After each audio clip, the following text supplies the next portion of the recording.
Nimi Maharaj, his body is preserved by the sages, the brahmanas there, and the brahmanas pray to the devatas to keep him alive. And Nimi Maharaj says, I don't want to come back in a material body again. So the devatas give him this benediction that he can have a spiritual body which he can manifest or not as he desires. So that is what we'll read just now. I just sometimes find it hard when we're reading the translations. My mind gets lost. So now you have a way to remember what's going on. So text 1, you can read together. Srila Shukadev Goswami said, after beginning sacrifices, Maharaj Nimi, the son of Ikshvaku, requested the great sage Vasishta to take the post of chief priest. At that time, Vasishta replied, my dear Maharaj Nimi, I have already accepted the same post in a sacrifice begun by Lord Indra. I shall return here after finishing the yagya for Indra. Kindly wait for me until then. Maharaj Nimi remained silent, and Vasishta began to perform the sacrifice for Lord Indra. Maharaj Nimi, being a self-realized soul, considered that this life is flickering. Therefore, instead of waiting long for Vasishta, he began performing sacrifice for the priest. After completing the sacrificial performance for King Indra, the spiritual master Vasishta returned and found that his disciple Maharaj Nimi had disobeyed his instructions. Thus Vasishta cursed him, saying, may the material body of Nimi, who considers himself learned, immediately fall. For unnecessarily cursing him when he had committed no offense, Maharaj Nimi counter-cursed his spiritual master. For the sake of getting contributions for the King of Heaven, he said, you have lost your religious intelligence. Therefore I pronounce this curse. Your body will also fall. After saying this, Maharaj Nimi, who was expert in the science of spiritual knowledge, gave up his body. Vasishta, the great-grandfather, gave up his body also, but through the semen discharged by Mitra and Varuna, when they saw Urvashi, he was born again. During the performance of the yajna, the body relinquished by Maharaj Nimi was preserved in fragrant substances, and at the end of the Satyayuga, certain brahmanas made the following request to all the demigods assembled there. If you are satisfied with this sacrifice, and if you are actually able to do so, kindly bring Maharaj Nimi back to life in this body. The demigods said yes to this request by the sages, but Maharaj Nimi said, please do not imprison me again in a material body. Maharaj Nimi continued, Mayavadis generally want freedom from accepting a material body because they fear having to give it up again. But devotees whose intelligence is always filled with the service of the Lord are unafraid. Indeed, they take advantage of the body to render transcendental loving service. I do not wish to accept a material body, for such a body is the source of all distress, lamentation, and fear, everywhere in the universe, just as it is for a fish in the water, which lives always in anxiety because of fear of death. The demigods said, let Maharaj Nimi live without a material body. Let him live in a spiritual body as a personal associate of the Supreme Personality of Godhead, and according to his desire, let the manifest or unmanifest to common materially embodied. Thank you. So that's all for our translations. Text 11 now we'll investigate. Okay. And again, I'm going to just go through the word for word first so we can have some idea what we're saying. So the devatas are speaking this verse. Videha ushyatam kamam. You can live as you like without any material body. So they grant his desire. Lochaneshu sharidanam. In the vision of those who have material bodies, the common people, unmeshana nime shabhyam. You can become manifest or unmanifest as you desire to the common people. Lakshito dhyatma sangstita. Being seen, situated in a spiritual body. Yeah, so you will get this spiritual body that you so desired. Okay. Deva uchu. Videha Ushyatam Kamam Lochaneshu Sharirinam Unmeshana Nimeshabhyam Lakshito Dhyatma Sangstitha Deva Uchuhu Videha Ushyatam Kamam Lochaneshu Sharirinam Unmeshena Nimeshabhyam Lakshito Dhyatma Sangstitah Videha Ushyatam Kamam Lochaneshu Sharirinam Unmeshana Nimeshabhyam Lakshito Dhyatma Sangstita Deva Uchu Deva Uchu Videha Ushyatam Kamam Videha Ushyatam Kamam Lochaneshu Sharirinam Unmeshana Nimeshabhyam Lakshito Dhyatma Sangstitah Deva Uchuhu Videha Ushyatam Kamam Lochaneshu Sharirinam Unmeshana Nimeshabhyam Shamsita. Thank you all. Now, Srila Prabhupada's translation and purport.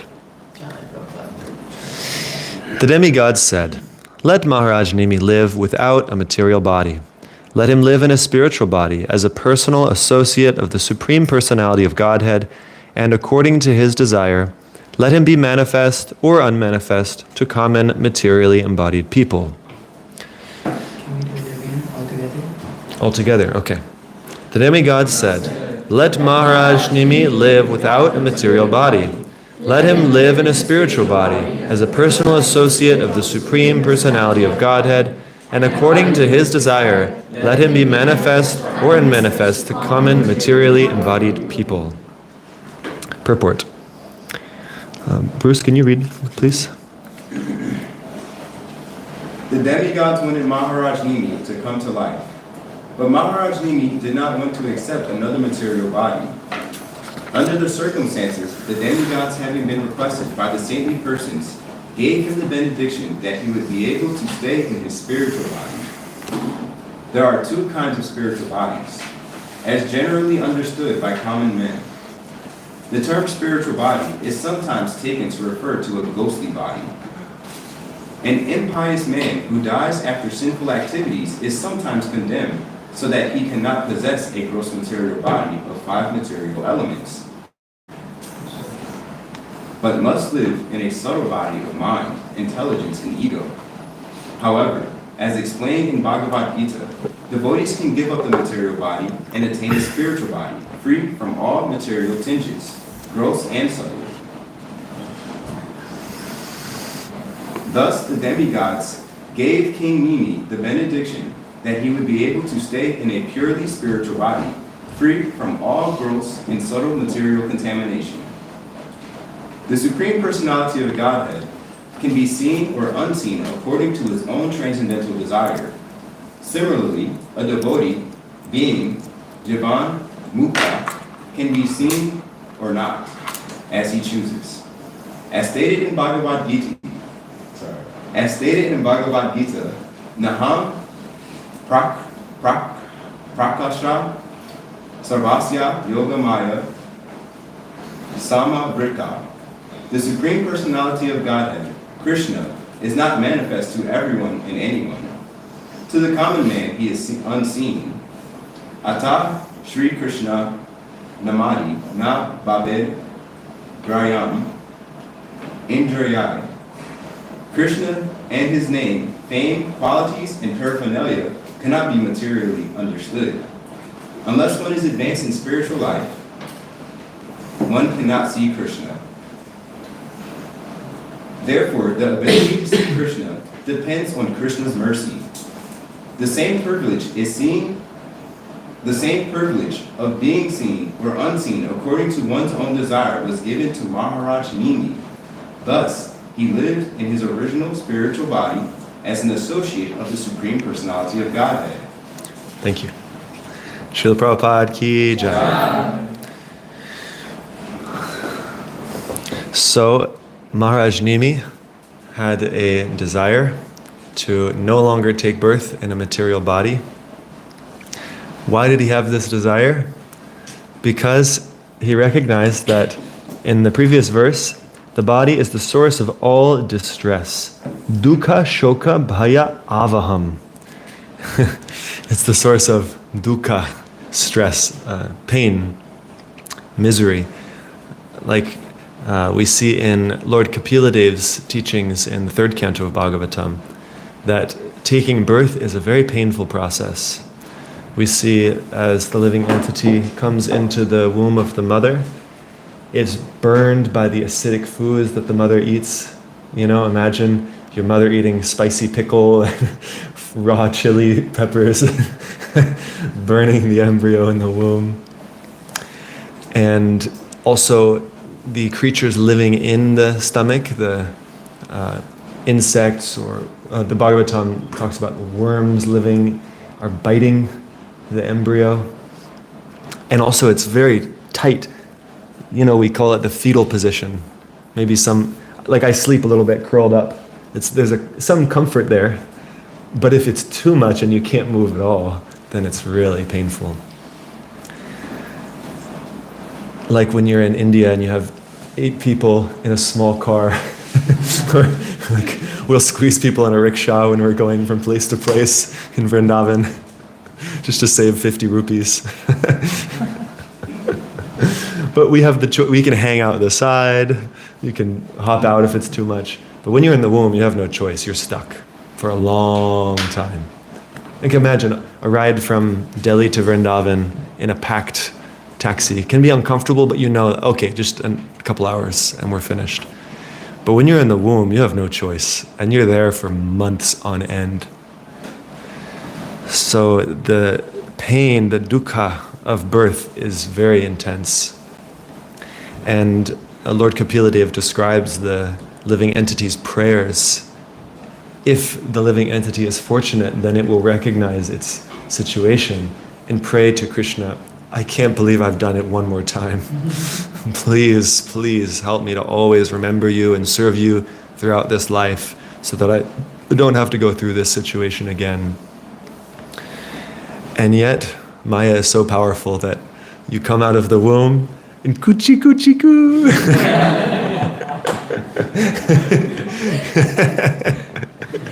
Your parents pamper you, your relatives come, they give you whatever you want. You're so cute, buy you all sorts of toys and things. And you, again, get absorbed in material life. And even for the mother, there's so much pain in childbirth. From what I've heard is some of the most severe pain a human body can go through. And yet, Maya is so powerful that shortly after, the mother will think, yeah, I should do that again. It wasn't so bad. So the material body is the source of all dukkha. And shoka, lamentation. Can someone look up lamentation?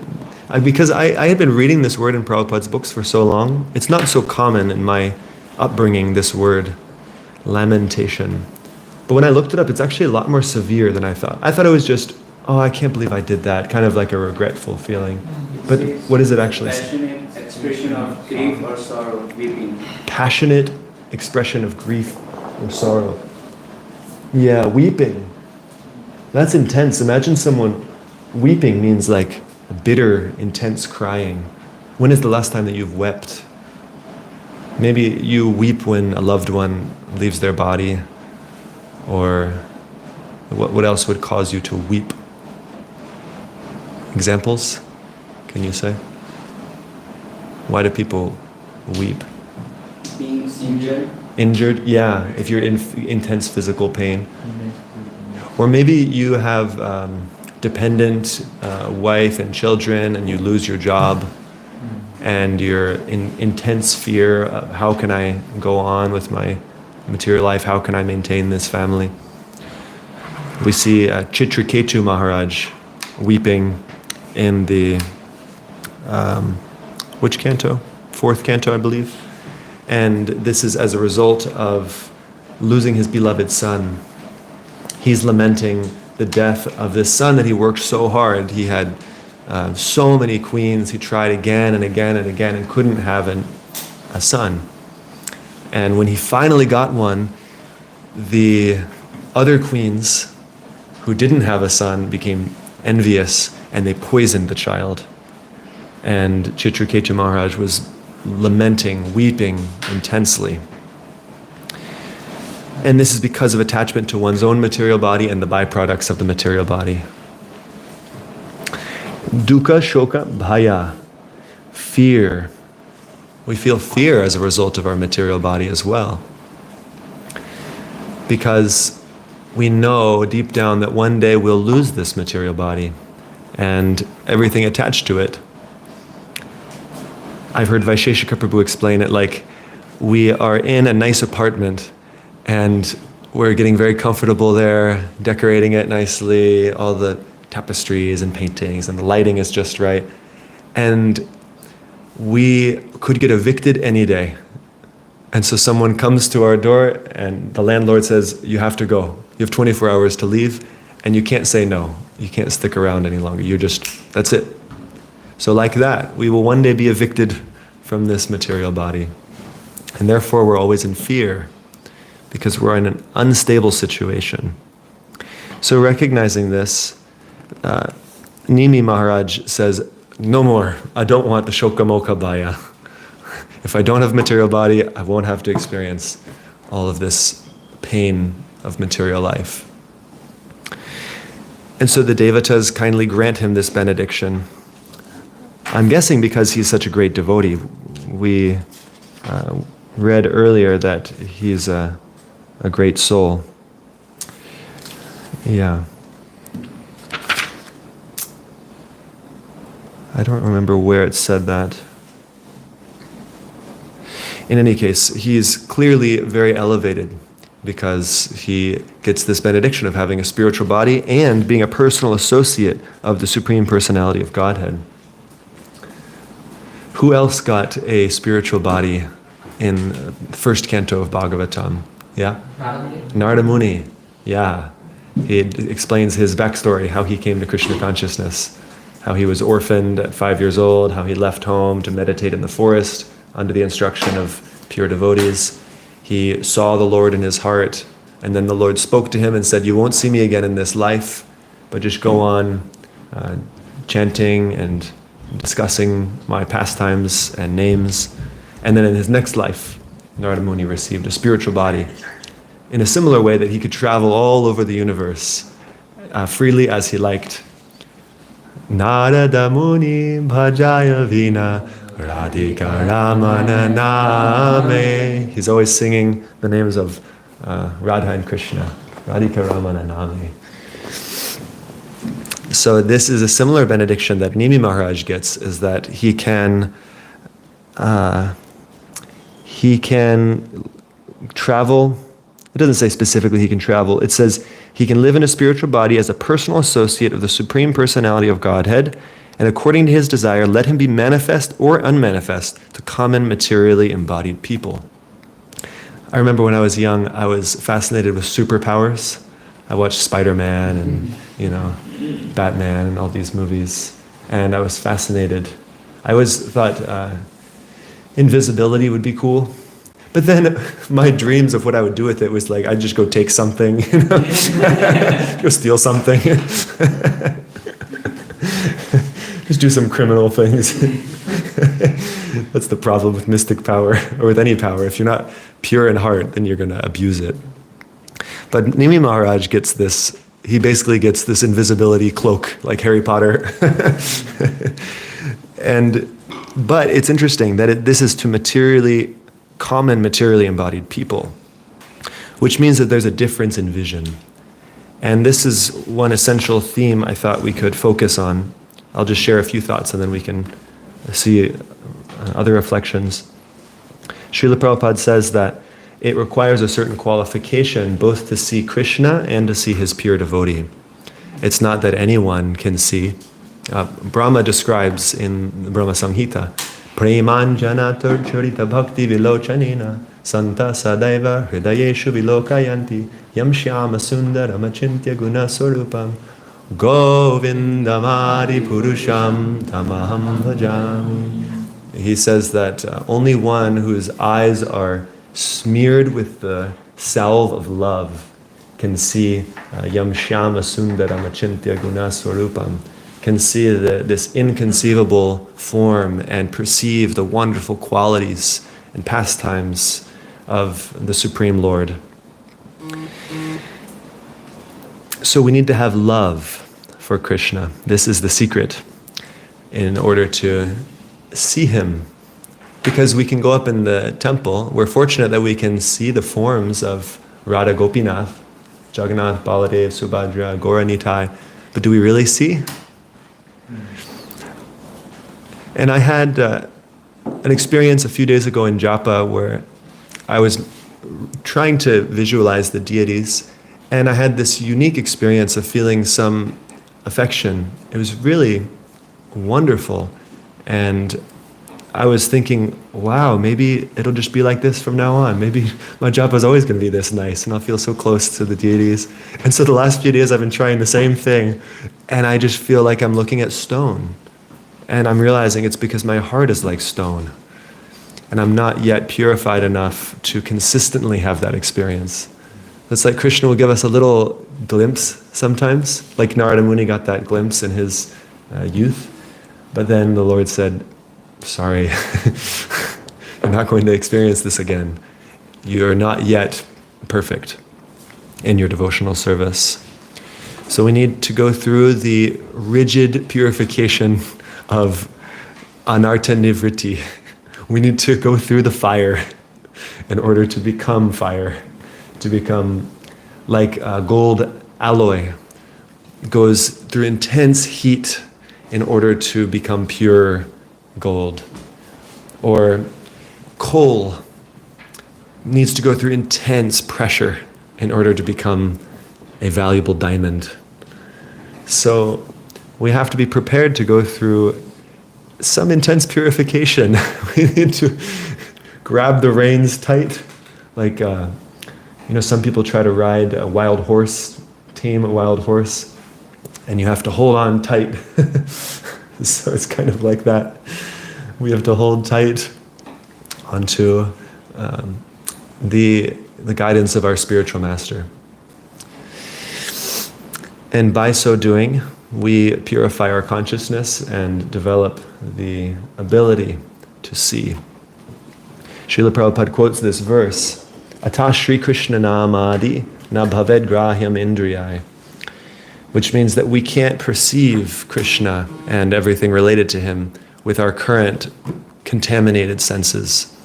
We need sevan mukye hi jivado.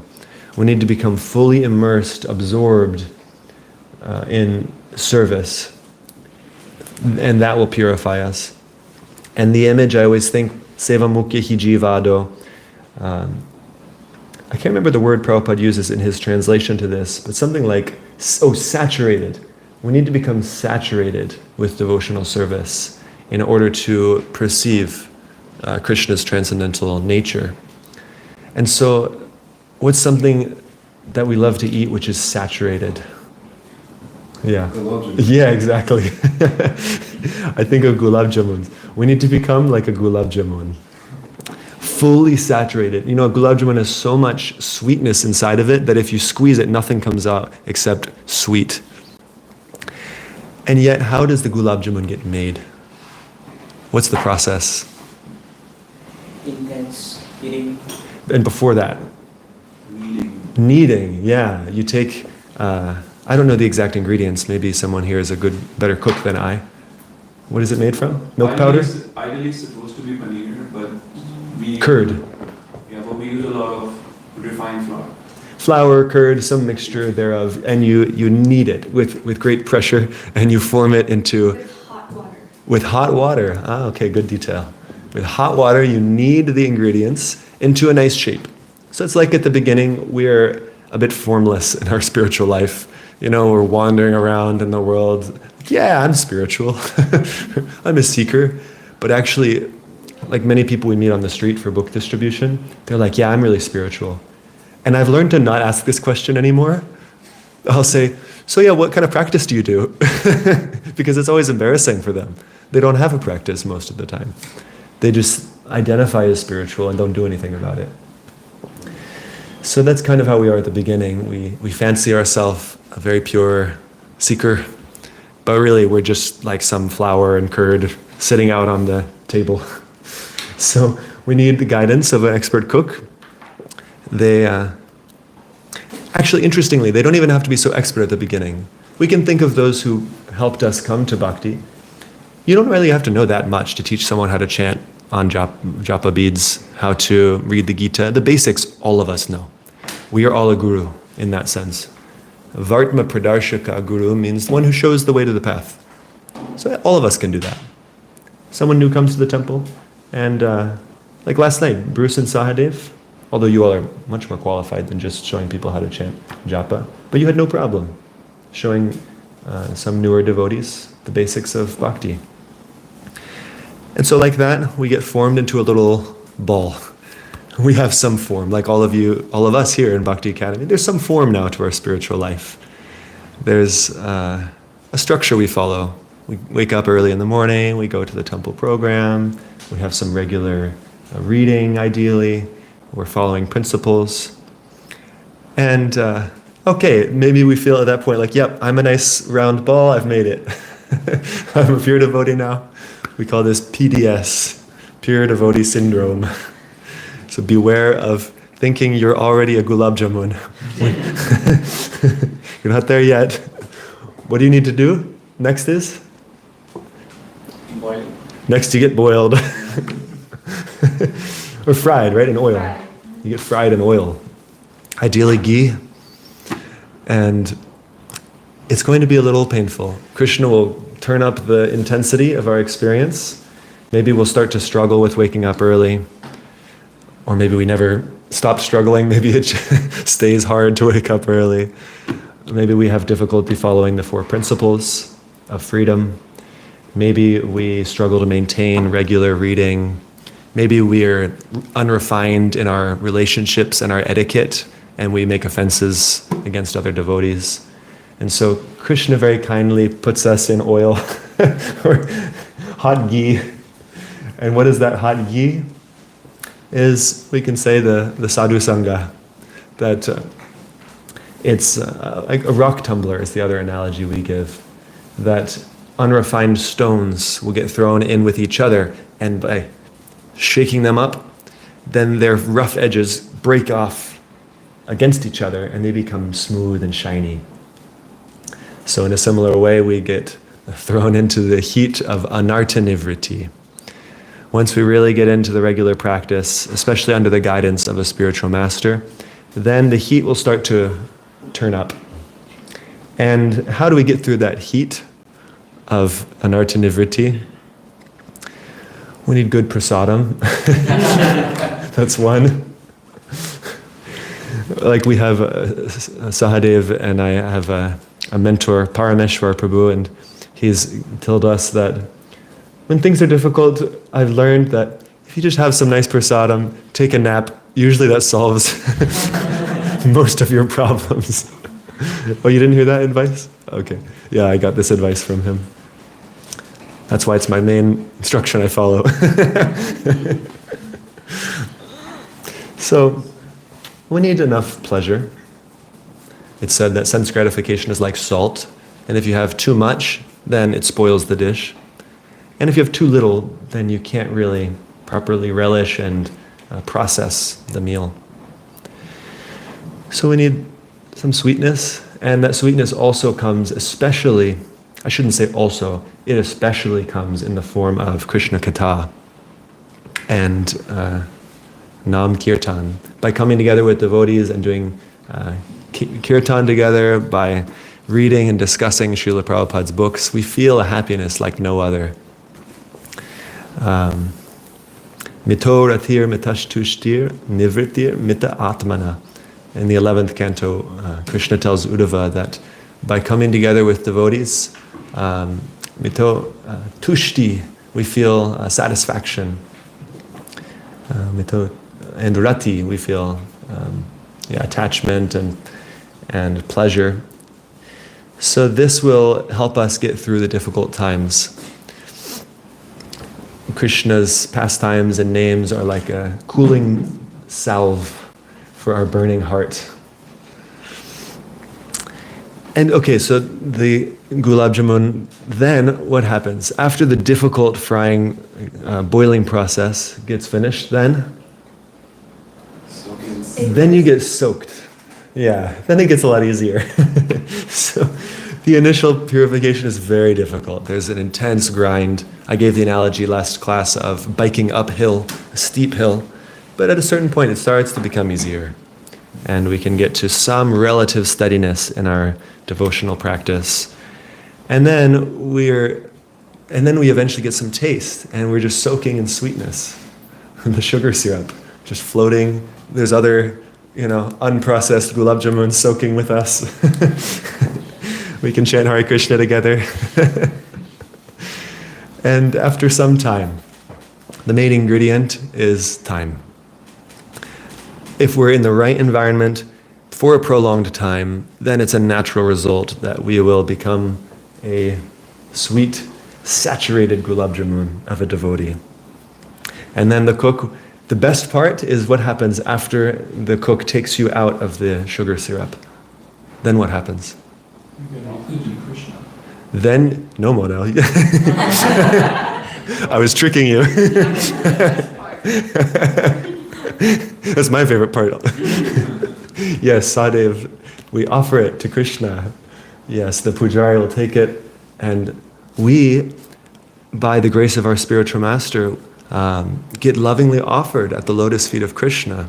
Right? We sing every morning, Jahada prasade bhai e bhavatoriya jai. Krishna prapti hoy jaha hoy te. We get Krishna prapti. Prapti siddhi is you can reach something from a far place. Krishna is very far from us right now, but we get Krishna prapti. The spiritual master takes us across this material world, oh brothers and sisters, bhai. And the spiritual master offers us at the lotus feet of Krishna. He says, my dear Lord, this devotee has gone through a rigid purification. They've been through the grinder, they've been boiled and fried and kneaded and soaked for a long time, and they're purified and they're ready to serve you eternally. And by the grace of the Guru, and Srila Bhaktivinoda Thakur explains that by the grace of the pure holy name, we will be revealed our spiritual form, our eternal relationship with Krishna, just as Maharaj Nimi was given his position as an eternal associate of Krishna. That will one day be our great blessing.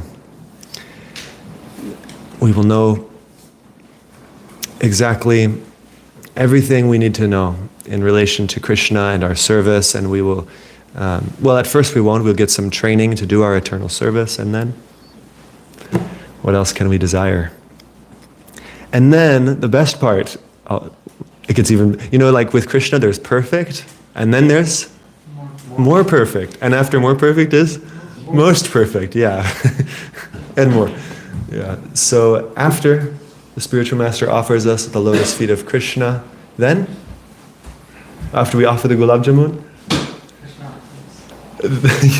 okay, yes, Krishna takes the, being careful now. The pujari brings the gulab jamuns down into the prasadam hall. We finish Bhagavatam class and we go, and wow! And we get to relish the sweetness of the result of the whole process. So one day we will have the fortune to taste pure love of Krishna, prema, eternally. And it will be, how can I even speak about it? I have no idea, but the description is that it's unlimitedly wonderful, and it's always increasing in sweetness. Every moment that Krishna will see his devotees, and he'll be so happy to see them. And when the devotee sees Krishna very happy, they become even more happy, and they just want to do more and more service to please the other. We just read in the CC the other day that when Krishna sees Srimati Radharani smiling, that makes him feel 1,000 times more happy than by his own personal contact with her. Just to see his devotee happy makes Krishna so happy. So, like the spiritual master, Chaturvedha Shri Bhagavat Prasada Swadvana Triptan Hari Bhakta Sangan Kritvaiva Triptim Bhajata Sadaiva Vande Guru Shri Charanara Vindam. They feel great satisfaction seeing all the devotees honoring prasadam. The spiritual master knows the hard work the devotees have gone through to perfect their bhakti practice. And imagine how happy we will make our Srila Prabhupada, our spiritual master, by perfecting our devotional service. That we can say is the greatest way to please the spiritual master, is just by becoming a pure devotee. Srila Prabhupada writes in his introduction to Bhagavad Gita that if just one person becomes a perfected devotee of Krishna, then I will consider this whole international society for Krishna consciousness a success. So that is the desire of our previous acharyas, is that we become a pure devotee of Krishna and become eternally happy. And if we can do that, then everyone we come in contact with will be impacted. A pure devotee with prema can, just by their will, can give others prema. And only a devotee in prema can give prema, actually. So until we're at that stage, those at the stage of bhava can help someone get to nishta, this steady stage.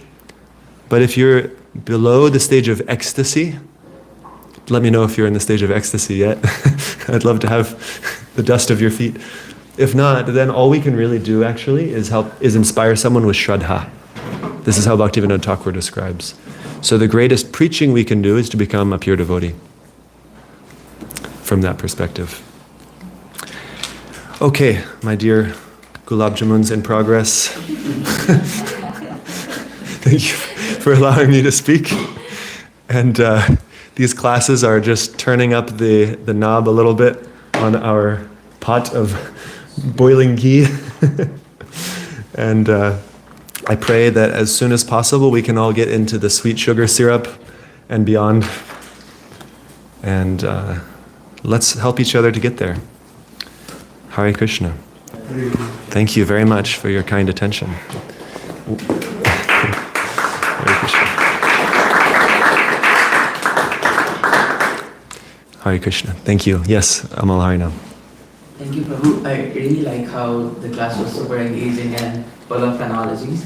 However, my question was regarding the verse itself. So it says, the demigods, or they give the boon, or if not boon, the spiritual body, so that he can be a proper associate of Krishna. But they are not themselves liberated.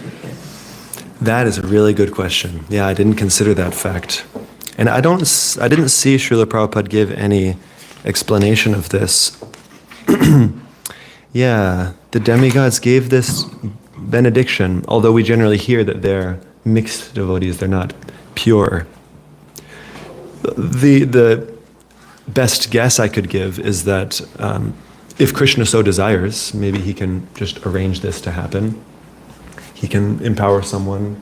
But yeah, that's a very nice question. Perhaps we can ask someone like Prabhupada Priya, and you can report back tomorrow. Can you take that homework assignment for us? Yes. That's a very nice question. Something that comes up in my mind, like only because of devotees we become devotees. So I feel like because like demigods were like, devotees of Lord, they were able to give that boon. They're devotees, yes. Like, it's not just one, it's like many. All of them are praying. I mean, at least in my understanding, as I explained, it takes one with prema to give prema. Yeah. So I don't, and maybe, yeah, I can't say. That's a difficult question.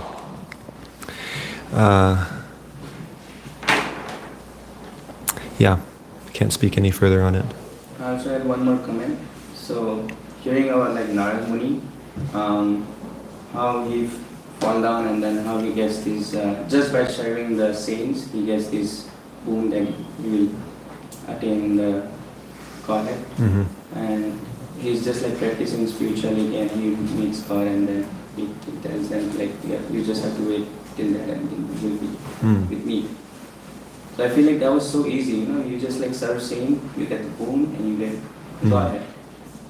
And I was like comparing like to us and to Narad Muni. So we are also like very fortunate to have this, you know, the knowledge, this absolute knowledge. We think like it's very hard, but like it's very easy process. We also get to serve sadhus. We also get to, you know, practice spirituality. We also get to know this knowledge. But being consistent is just the difficulty. Yes. Yeah, Narada Muni explains his qualification. Remember? You all remember what Narada Muni said? Why was he able to nicely serve and hear from the sages that came? He wasn't interested in sports. Yeah, he wasn't distracted by any mundane activities. Yeah, he says, I was good-natured and I wasn't really interested in play. He was interested in hearing from sadhus and wanting to serve them. So he had a very pure culture, probably from his mother. Yeah, so that's generally our struggle in Kali Yuga. Our culture is not so refined. And it takes some time to get into a sattvic mode so we can really nicely do our devotional service in a consistent way. Yeah. Other reflections? Something that struck you? Something you can apply? Something, yeah. Sorry, Tucker. Yes, something that struck me was that Krishna will intensify the heat, and it's not generally in our hand, it's in Krishna's hand to, lower, high, medium. Yes. Yes, yeah. That's a great point. Yeah, it's the intensity of our purification is in the hands of Krishna. And yeah. I heard somewhere that qualification of a good disciple is that the first qualification is that he can tolerate. So, yeah, like just tolerate the heat. Yes. No way. Yeah, just like Lord Brahma's verse, Tattenu kampam susamikshamano. He says that one who tolerantly, patiently waits for the mercy of Krishna and undergoing all the suffering of one's previous karmic reactions, always giving respect to Krishna, then this person is eligible to inherit the spiritual kingdom. So yes, we have to patiently await that time, tolerantly wait. Yeah. Yes, Mona. I really like the analogy of gulab jamun. So I also kind of understood that, Krishna will intensify the heat with respect to your surrender, and if you are not ready for it, Krishna will not do it. So it's like ye yatha So if you really want to mingle in this material world and just be pseudo devotee, then Krishna will keep you there. Krishna will give you all the material opulences and he'll be like, okay, you want to be happy here? Be happy here. But if you really want to go close to Krishna, you really want to, have his association, serve him, then he will make arrangements. You just need to be sincere in your desire. Like, I really want you, Krishna. That should be our prayer. That should be our desire in our heart. So I feel like that is very, very important, because that will ultimately attract the mercy of Krishna, that will ultimately attract the mercy of Arjuna. So, yeah. That's really nice. And I see another extension of the analogy that what pot are we getting into? What pot of ghee? What temperature is that ghee? You know, there's within the association of devotees, some devotees are content to kind of kick back and maybe it'll take 10 lifetimes, 100, that's all right. I just want to be comfortable. And some are like, no, there's nothing else but pure devotional service. I don't care what it takes. And that pot is boiling. You know, the other pot the flame is there, but not much is going to happen. It's going to take a long time to become purified. So which pot of ghee do we get into? Yeah. Bruce, you had a point? Earlier we were talking about we see the deities and we said that we really see them, and you said we see them as a kind of like in the state that our heart is, like a reflection of our heart. And something you said after that is we need to become fully immersed and saturated. I think this is what you said. We need to become fully immersed and saturated in Krishna service. Could you I just really like that point, and I would like if you could elaborate more on that. Yeah. Well, yeah, the verse that Prabhupada was quoting, that I was also quoting, Seva Mukya hi jiva, though. And so jiva means tongue. So starting with the tongue, we become fully absorbed in devotional service. Yeah, Seva Mukya hi jiva. Jiva means the tongue. So we absorb our tongue especially in devotional service by honoring prasadam in the right quantity and quality, and by what? Kirtana. By kirtan, yeah, by chanting the names and pastimes, glories of Krishna. So don't waste, not just don't, be very, very careful about using the tongue to speak ill of devotees. That will destroy your devotional service. Use your tongue to speak positively, to speak appreciatively of Krishna and his devotees. Like we read Prabhupada's books out loud using our tongue in that way. And then after we've read, we can talk about what we've read with others. We can, as much as possible, use our tongue. And then when we're not doing anything else, we can use our tongue to chant Hare Krishna. When we're walking around the hallways here, when we're driving somewhere, when we have any free time, absorb the tongue in chanting. And in this way, we'll become absorbed, and one day we will see the deities as they are. And thank you for that thoughtful question. So we're over time. I hope you all have a wonderful day, and hope the boiling process is not too intense and we can support each other through